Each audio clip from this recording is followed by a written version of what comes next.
आज हम इस वीडियो में जानेंगे कि व्यक्ति क्यों अच्छा और बुरा बन जाता है।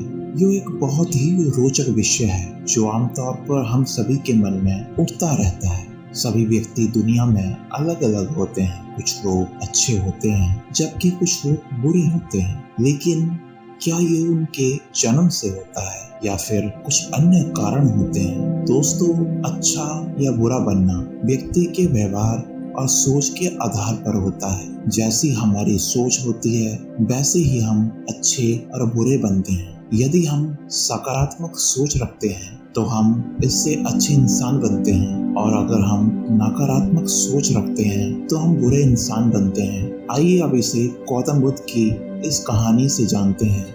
क्यों कोई इंसान बुरा बन जाता है और बुरे काम करने लगता है। साथ ही इस कहानी में जानेंगे हम कैसे एक अच्छा इंसान बन सकते हैं। एक गांव में एक बहुत चतुर चोर रहता था। सभी गांव वाले उसे जानते थे, लेकिन इसके बावजूद भी कोई उसे पकड़ नहीं सका था। उस चोर ने अपना सारा जीवन चोरी में लगा दिया था। पूरे नगर में उससे ज्यादा चतुर कोई और चोर नहीं था। उस चोर का एक बेटा था। वह अपने बेटे को भी चोर बनाना चाहता था, इसीलिए वह अपने बेटे से चोरी के अलावा कुछ और सीखने की सलाह नहीं देता था। वह उसे बस यही बताता था कि सन्यासी और साधु के उपदेश सुनने की जरूरत नहीं है। बेटा बचपन से ही अपने पिता से इस बात को सुनता आया था कि वह बड़े होकर पिता की तरह शातिर चोर बनेगा, और वह बड़े होकर वह भी चोर बन गया। एक दिन उस चोर को राजा के महल में चोरी करने का लालच आया और वह राजा के महल में चोरी करने के लिए निकल पड़ा।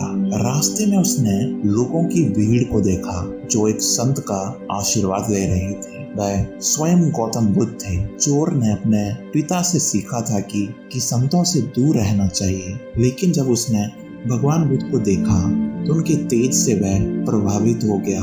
ये उसके लिए पहली बार था कि वह किसी तेजस्वी व्यक्ति से मिला था। तब उसे अपने पिता के शब्द याद आ गए कि संतों से दूर रहना चाहिए। चोर दुविधा में होता है कि उसे गौतम बुद्ध के पास जाना चाहिए या चोरी के लिए आगे बढ़ना चाहिए। उसे समझ नहीं आता कि उसके पिता ने सन्यासी से दूर रहने के लिए क्यों कहा था। चोर लोगों के बीच बैठ जाता है और भगवान बुद्ध के उपदेश सुनने लगता है, जिससे उसे ये समझ में आता है कि सन्यासी और संत शांतिपूर्ण और सद्गुणों से भरे होते हैं। बुद्ध लोगों को सत्य बोलने और विश्वास के महत्व को समझाते हैं। उनके उपदेश सुनने के बाद सभी लोग अपने अपने घरों को लौट जाते हैं और चोर भी चोरी के लिए महल की तरफ जाता है। लेकिन रास्ते में उसे बार बार गौतम बुद्ध के उपदेश याद आते हैं। वह सोचता है कि उन उपदेशों के मानने का प्रयास किया जाए और देखा जाए कि उनका कोई असर होता है या नहीं।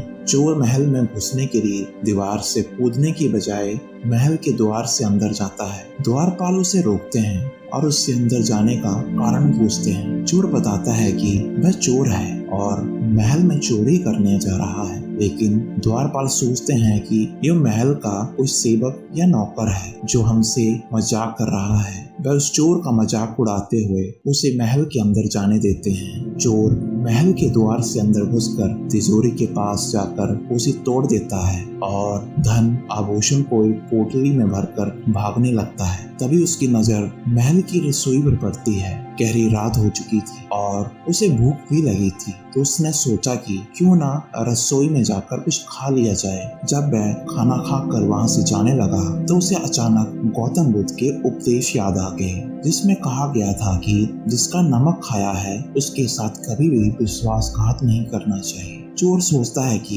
उसने इस महल का नमक खाया है। यदि मैं इस महल का धन चोरी करता हूँ तो वह विश्वासघात होगा।